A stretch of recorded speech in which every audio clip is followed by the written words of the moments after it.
오늘 우리에게 주시는 하나님의 말씀은 시편 40편 1절에서 17절 말씀입니다. 시편 40편 1절에서 17절입니다. 제가 가지고 있는 성경으로 831쪽입니다. 저와 교독하시고 마지막 17절은 함께 읽겠습니다. 제가 먼저 읽겠습니다. 하나님의 말씀입니다. 내가 여호와를 기다리고 기다렸더니 귀를 기울이사 나의 부르짖음을 들으셨도다. 나를 기가 막힐 웅덩이와 수렁에서 끌어올리시고 내 발을 반석 위에 두사 내 걸음을 견고하게 하셨도다. 새 노래 곧 우리 하나님께 올릴 찬송을 내 입에 두셨으니 많은 사람이 보고 두려워하여 여호와를 의지하리로다. 여호와를 의지하고 교만한 자와 것에 치우치는 자를 돌아보지 아니하는 자는 복이 있도다. 여호와 나의 하나님이여, 주께서 행하신 기적이 많고 우리를 향하신 주의 생각도 많아 누구도 주와 견줄 수가 없나이다. 내가 널리 알려 말하고자 하나 너무 많아 그 수를 셀 수 없도다. 셀 수도 없나이다. 주께서 내 길을 통하여 내게 들려주시기를 제사와 예물을 기뻐하지 아니하시며 번제와 속죄제를 요구하지 아니하신다 하신지라. 그때에 내가 말하기를 내가 왔나이다. 나를 가리켜 기록한 것이 두루마리 책에 있나이다. 나의 하나님이여, 내가 주의 뜻 행하기를 즐기오니 주의 법이 나의 심중에 있나이다 하였나이다. 내가 많은 회중 가운데에서 의의 기쁜 소식을 전하였나이다. 여호와여, 내가 내 입술을 닫지 아니할 줄을 주께서 아시나이다. 내가 주의 공의를 내 심중에 숨기지 아니하고 주의 성실과 구원을 선포하였으며 내가 주의 인자와 진리를 많은 회중 가운데에서 감추지 아니하였나이다. 여호와여, 주의 긍휼을 내게서 거두지 마시고 주의 인자와 진리로 나를 항상 보호하소서. 수많은 재앙이 나를 둘러싸고 나의 죄악이 나를 덮침으로 우러러 볼 수도 없으며 죄가 나의 머리털보다 많으므로 내가 낙심하였음이니이다. 여호와여, 은총을 베푸사 나를 구원하소서. 여호와여, 속히 나를 도우소서. 내 생명을 찾아 다 수치와 낭패를 당하게 하시며 나의 해를 기뻐하는 자는 다 물러가 욕을 당하게 하소서. 나를 향하여 하하하하 하며 조사하는 자들이 자기 수치로 말미암아 놀라게 하소서. 주를 찾는 자는 다 주 안에서 즐거워하고 기뻐하게 하시며 주의 구원을 사랑하는 자는 항상 말하기를 여호와는 위대하시다 하게 하소서. 나는 가난하고 궁핍하오나 주께서는 나를 생각하시오니 주는 나의 도움이시오 나를 건지시는 이시라. 나의 하나님이여, 지체하지 마소서. 아멘. 오늘 함께 읽은 시 40편의 절반은 개인 감사의 노래이고 나머지 절반은 도움을 구하는 개인 기도로 구성된 시입니다. 그리고 40편의 12절부터 17절을 구성하는 단어들이 도움을 구하는 기도인 시 70편과 거의 일치된 형태로 나타나고 있어서 시 40편이 두 부분으로 구분되어져 있다라고 또한 알 수 있습니다. 우리는 시편을 읽을 때 이 시가 언제 어떤 상황에서 기록되어진 시인가를 추측하며 읽어가기도 합니다. 하지만 오늘 본문 시 40편을 읽을 때는 시의 내용을 통해 시인의 가설적인 삶의 상황을 재구성하려 하기보다는 신학적 삶의 정황을 찾는 데 집중하면 시 40편의 의미를 조금 더 제대로 이해할 수 있지 않을까 싶습니다. 1절에서 3절 말씀입니다. 내가 여호와를 기다리고 기다렸더니 귀를 기울이사 나의 부르짖음을 들으셨도다. 나를 기가 막힐 웅덩이와 수렁에서 끌어올리시고 내 발을 반석 위에 두사 내 걸음을 견고하게 하셨도다. 새 노래 곧 우리 하나님께 올릴 찬송을 내 입에 두셨으니 많은 사람이 보고 두려워하여 여호와를 의지하리로다.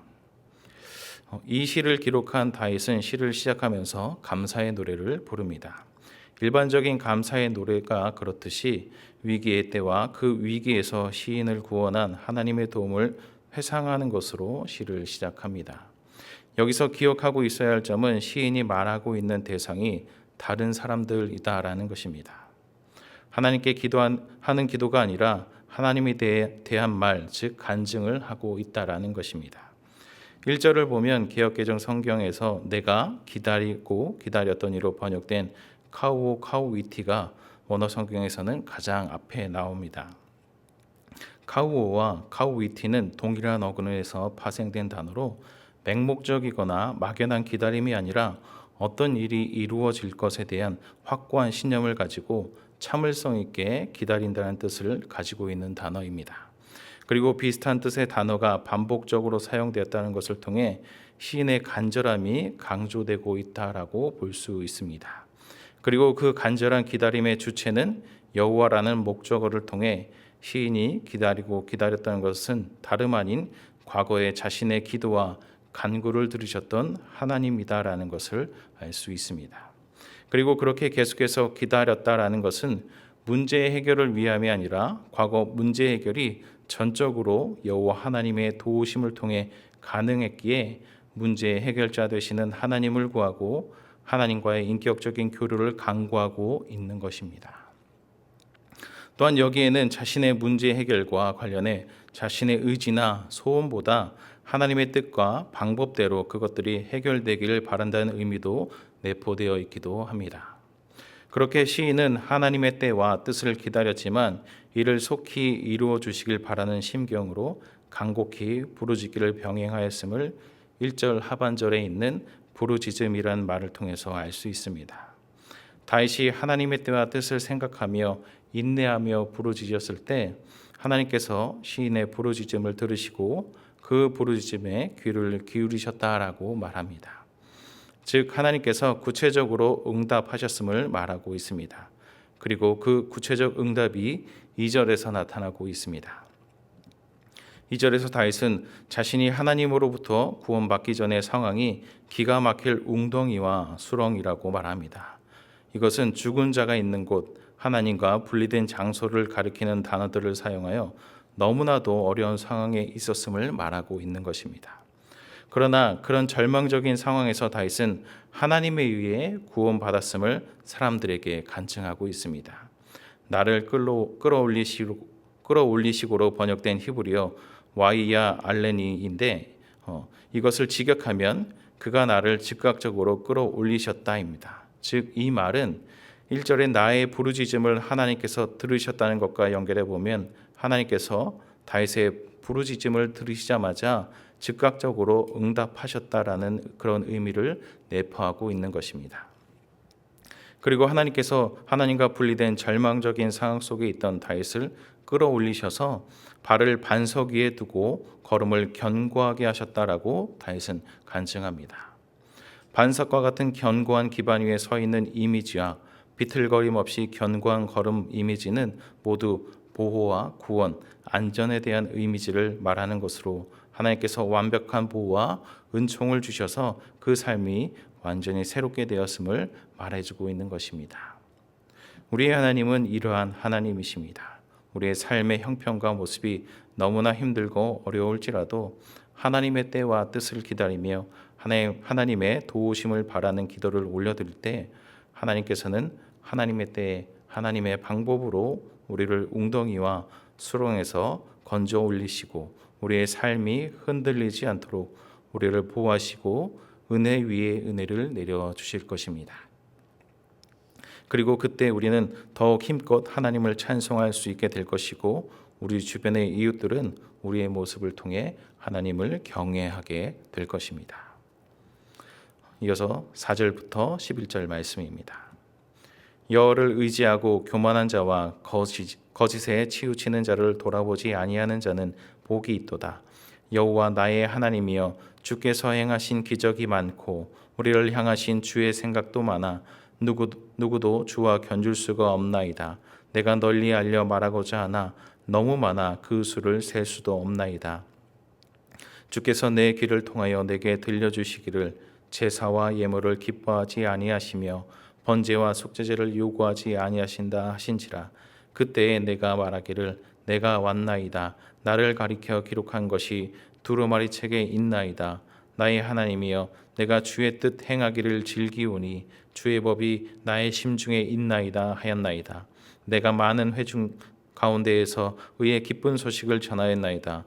여호와여, 내가 내 입술을 닫지 아니할 줄을 주께서 아시나이다.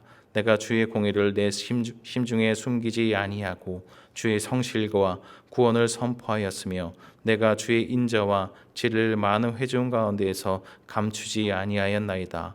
여호와여, 주의 긍휼을 내게서 거두지 마시고 주의 인자와 진리로 나를 항상 보호하소서.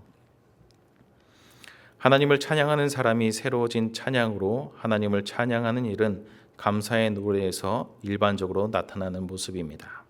3절에서 의지하다가 동사형으로 나왔다면 4절에서는 명사의 형태로 기록되어져 있습니다.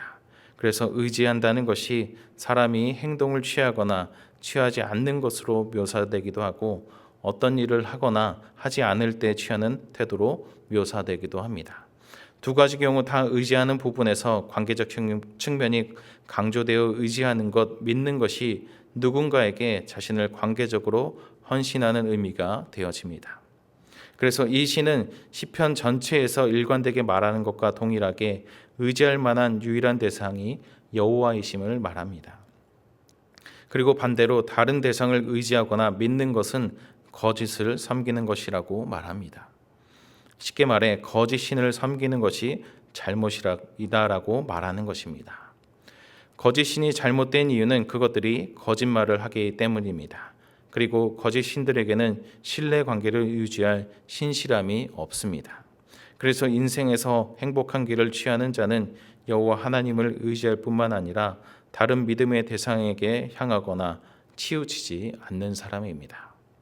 앞서 하나님에 대한 간증을 했던 시인은 5절을 시작하며 이제 여호와 하나님을 찬양하기 시작합니다. 주께서 행하신 기적이 많고 해서 기적이라고 번역된 테카라는 단어는 하나님의 신실하시고 구원을 주시는 사역들을 모두 아우르는 표준적인 찬양 용어라고 합니다. 그래서 니프레오테카는 하나님의 신실하시고 구원을 주시는 사역들은 개인을 구하는 일에서부터 이스라엘을 선택하여 홍해에서 구원하신 일, 율법의 선물, 역사를 통해 하나님께서 민족을 섭리 가운데 보호하시고 인도하시는 일, 폭풍을 잠잠케 하고 굶주린 자를 먹이시는 일, 그리고 창조 그 자체까지를 아우릅니다. 이어서 시인은 우리를 향하신 주의 생각에 대해 찬양합니다. 우리를 향하신 주의 생각은 주의 백성에 대한 하나님의 목적으로 이 의미를 잘 나타내주는 말씀이 예레미야서에 기록되어져 있습니다. 예레미야 29장 11절 말씀입니다. 너희를 향한 나의 생각을 내가 아나니 평안이요 재앙이 아니니라. 너희에게 미래와 희망을 주는 것이니라. 하나님께서 남유다를 바벨론의 속국이 되게 하시지만 거기에는 남유다를 멸절하시는 목적이 있는 것이 아니라 그들에게 새로운 미래와 희망을 주시기 위함이었습니다. 그리고 그러한 하나님의 목적을 예레미야 29장 11절에서 그렇게 말씀하신 것입니다. 마찬가지로 하나님께서는 오늘을 살아가고 있는 우리를 향한 우리를 위한 주님의 생각, 계획을 가지고 계십니다. 그리고 우리를 향한 주님의 생각은 재앙과 고통이 아닌 평안이며 소망입니다. 그렇기 때문에 우리가 지금 직면해 있는 삶이 어렵게 느껴질지라도 그 안에 있는 하나님의 뜻은 평안이며 미래에 대한 희망임을 우리가 기억한다면 우리의 삶의 어떤 상황 속에서도 우리는 하나님을 찬양하는 삶을 살아갈 수 있을 것입니다. 우리를 향한 주님의 생각이 평안이며 미래와 희망을 주는 것을 기억하며 오늘 하루를 살아가는 은혜를 누리는 우리가 되길 소망합니다. 8절에서 주의 뜻으로 번역되어 있는 레초네카는 원어에서 기쁨, 즐거움, 욕망 이런 의미를 갖습니다. 그리고 이 단어는 대개 예배자의 행동이 하나님이 원하시는 최소한의 기준에 도달하거나 혹은 그것을 능가하여 하나님을 기쁘게 하는 그리하여 하나님께서 받으시는 제사를 가리킵니다. 그래서 이 의미를 넣어서 8절 상반절을 다시 번역하면 내가 주님이 만족할 만한 제사 행하기를 즐기오니가 되게 됩니다. 그러나 앞서 6절에서 시인은 하나님께서 제사와 예물을 기뻐하지 아니하시며 번제와 속죄제를 요구하지 아니하신다라고 이미 말하였습니다. 그렇기에 제사 외에 하나님께서 기뻐하시는 것이 무엇인지 생각해 본다면 그것은 하나님의 가르침에 순응하는 삶, 그것일 것입니다. 곧 삶 속에서 하나님의 말씀이 그 사람 안에 깊이 살아있는 것입니다. 그리고 이러한 사람은 9절과 10절에서처럼 하나님을 찬양하며 주의 성실과 구원을 선포하고 드러내는 삶을 살아가게 됩니다. 매일을 살아가는 우리 안에 무엇이 우리의 삶을 이끌고 있습니까? 주님의 말씀이 우리 안에 살아 움직이며 역사할 때 우리는 매일 우리와 함께 살아가는 우리의 이웃들과 우리 삶의 자리에서 하나님의 가르침에 순응하는 삶, 그것이 무엇인지를 보여줄 수 있게 될 것입니다. 또 그럴 때 우리는 세상 가운데서 하나님의 이름을 영화롭게 하며 하나님의 영광을 나타내는 삶으로 주님을 늘 찬양하는 우리가 되게 될 것입니다. 이어서 12절에서 17절 말씀입니다. 수많은 재앙이 나를 둘러싸고 나의 죄악이 나를 덮침으로 우러러 볼 수도 없으며 죄가 나의 머리털보다 많음으로 내가 낙심하였음이니이다. 여호와여 은총을 베푸사 나를 구원하소서. 여호와여 속히 나를 도우소서. 내 생명을 찾아 멸하려 하는 자는 다 수치와 낭패를 당하게 하시며 나의 해를 기뻐하는 자는 다 물러가 욕을 당하게 하소서. 나를 향하여 하하하하 하며 조소하는 자들이 자기 수치로 말미암아 놀라게 하소서. 주를 찾는 자는 다 주 안에서 즐거워하고 기뻐하게 하시며 주의 구원을 사랑하는 자는 항상 말하기를 여호와는 위대하시다 하게 하소서. 나는 가난하고 궁핍하오나 주께서는 나를 생각하시오니 주는 나의 도움이시오 나를 건지시는 이시라. 나의 하나님이여 지체하지 마소서. 다윗은 지금까지 하나님께서 어떻게 내 발을 반석 위에 두셨는지를 말하며 구원의 은혜를 찬양하였고, 하나님의 말씀에 순종하는 삶을 사는 것은 물론 하나님의 구원의 은혜를 선포하였습니다. 그런데 12절부터 17절에서는 그와는 전혀 다르게 하나님께 구원을 간구하고 있습니다. 시 40편에서 어쩌면 다윗이 말하고자 하는 핵심은 여기에 있다 할 것입니다. 그 이유는 1절에서 11절은 다윗이 본문에서 하나님께 구원의 탄원을 하기 위한 일종의 서론적 진술로 볼 수 있기 때문입니다. 즉 과거에 하나님께서 자신의 죄로 인하여 기가 막힐 웅덩이와 수렁에 빠진 자신에게 은혜를 베풀어 구원하여 주신 것처럼 또다시 죄를 짓고 대적들에게 둘러싸여 위기에 처하여 있는 자신을 구원하셔서 자신으로 하여금 하나님의 은혜를 찬양할 수 있도록 간청하는 것으로 그렇게 볼 수 있기 때문입니다. 이렇게 볼 때 다윗은 참으로 염치도 없는 사람이다라고 할 수 있습니다.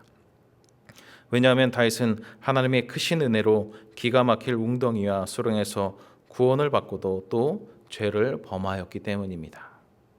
물론 한동안 다윗이 40편 앞부분에서 기록한 것처럼 하나님의 말씀에 순종하는 삶을 살기도 하였지만 순종의 삶은 그리 오래가지 못하였고 또다시 죄를 범하고 말았습니다. 그런데도 시인은 염치 좋게 여호와여 은총을 베푸사 나를 구원하소서.